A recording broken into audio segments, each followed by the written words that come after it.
Mateo, ika-20 kabanata. Ang talinhaga tungkol sa may-ari ng ubasan. Ang kaharian ng langit ay maitutulad sa isang taong lumabas ng maagang maaga upang humanap ng manggagawa para sa kanyang ubasan. Na magkasundo na sila sa upa na isang salaping pil. Sa maghapon, ang mga manggagawa ay pinapunta niya sa kanyang ubasan. Lumabas siyang muli ng mag-aalas 9 ng umaga at nakakita siya ng iba pang tatayo-tayo lamang sa palengke. Sinabi niya sa kanila, "Pumunta din kayo at magtrabaho sa aking ubasan at bibigyan ko kayo ng karampatang upa." At pumunta nga sila. Lumabas na naman siya ng mag-aalas 12 ng tanghali at ng mag-aalas 3 ng hapon at ganoon din ang ginawa niya.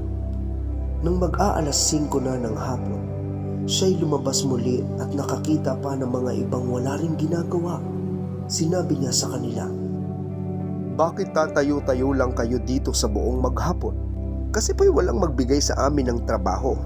Sagot nila, kaya't sinabi niya, "Kung gayon, pumunta kayo at magtrabaho sa aking ubasan." Nang gumabi na, sinabi ng may-ari ng ubasan sa kanyang katiwala, "Tawagin mo na ang mga manggagawa at bayaran mo sila magmula sa huli hanggang sa unang nagtrabaho." Ang mga nagsimula na mag-aalas 5 ng hapon ay tumanggap ng tig-iisang salaping pilak. Nang lumapit ang mga nauna, inakala nilang tatanggap sila ng higit doon, ngunit ang bawat isa ay binayaran din ng tig-iisang salaping pilak. Na magkagayoy, nagreklamo sila sa may-ari ng ubasan. Sinabi nila, "Isang oras lamang gumawa ang mga huling dumating, samantalang maghapon kaming nagtrabaho at nagtiis sa nakakapasong init ng araw. Bakit naman pinagpare-pareho ninyo ang aming upa?" Sumagot ang may-ari ng ubasan sa isa sa kanila, "Kaibigan, hindi kita dinadaya. Hindi ba't nagkasundo tayo sa isang salaping pilak? Kunin mo ang para sa iyo at umalis ka na. Ano sa iyo kung ibig kong bayaran ang nahuli ng tulad ng ibinayad ko sa iyo? Wala ba akong karapatang gawin sa ari-arian ko ang aking maibigan? Kayo ba'y naiinggit dahil ako'y nagmamagandang loob sa iba?" At sinabi ni Jesus, "Ang nahuhuli ay mauuna at ang nauuna ay mahuhuli." Ikatlong pagpapahayag ni Jesus ng kanyang kamatayan. Nang nasa daan na sila papuntang Jerusalem, ibinukod ni Jesus ang 12 alagad at sinabi sa kanila, "Pupunta tayo sa Jerusalem. Doon ipagkakanulo ang anak ng tao sa mga punong pari at sa mga tagapagturo ng kautusan. Ahatulan siya ng kamatayan at ibibigay sa mga hentil.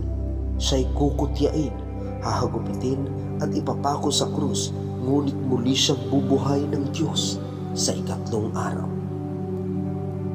Ang kahilingan ng ina ni Santiago at Juan. Lumapit kay Jesus ang asawa ni Zebedeo kasama ang 2 niyang anak na lalaki. Lumuhod siya sa harapan ni Jesus upang sabihin ang kanyang kahilingan. "Ano ang gusto mo?" tanong ni Jesus. Sumagot siya, "Kapag naghahari na po kayo, paupuin ninyo sa inyong tabi ang 2 kong anak, isa sa kanan at isa sa kaliwa." "Hindi ninyo nalalaman ang inyong hinihingi," sabi ni Jesus sa kanila. "Maiinuman ba ninyo ang kopa na malapit ko nang inuman?" "Opo," tugon nila. At sinabi ni Jesus, "Daranasin nga ninyo ang hirap na titiisin ko, ngunit wala sa akin ang pagpapasya kung sino ang mauupo sa aking kanan at sa aking kaliwa. Ang mga upuang iyo'y para sa pinaglalaanan ng aking Ama." Nang marinig ito ng 10 alagad, nagalit sila sa magkapatid. Dahil dito, pinalapit sila ni Jesus at sinabi sa kanila, "Alam ninyo na ang mga pinuno ng mga hentil ang naghahari sa kanila at ang mga dinadakila ang siyang nasusunod. Hindi ganyan ang dapat umiral sa inyo. Kung nais ninyong maging dakila, dapat kayong maging lingkod sa iba. At kung sino man sa inyo ang nagnanais maging una, siya ay dapat maging alipin ninyo, sapagkat maging ang anak ng tao ay naparito, hindi upang paglingkuran, kundi upang maglingkod at ialay ang kanyang buhay sa ikatutubos ng marami. Pinagaling ang 2 bulag. Pag-alis nila sa Jericho, si Jesus ay sinundan ng napakaraming tao. Doon ay may 2 bulag na nakaupo sa tabi ng daan. Nang marinig nilang dumaraan si Jesus, sila'y nagsisigaw, "Panginoon, anak ni David, mapag po kayo sa amin." Pinagsabihan sila ng mga tao at pinapatahimik. Ngunit lalo silang nagsisisigaw, "Panginoon, anak ni David, mapag po kayo sa amin." Tumigil si Jesus. Tinawag sila at tinanong, "Ano ang gusto ninyong gawin ko para sa inyo?" Sumagot sila, "Panginoon, gusto po naming makakitang muli." Nahabag si Jesus sa kanila at hinipo ang kanilang mga mata. Agad silang nakakita at sila'y sumunod sa kanya.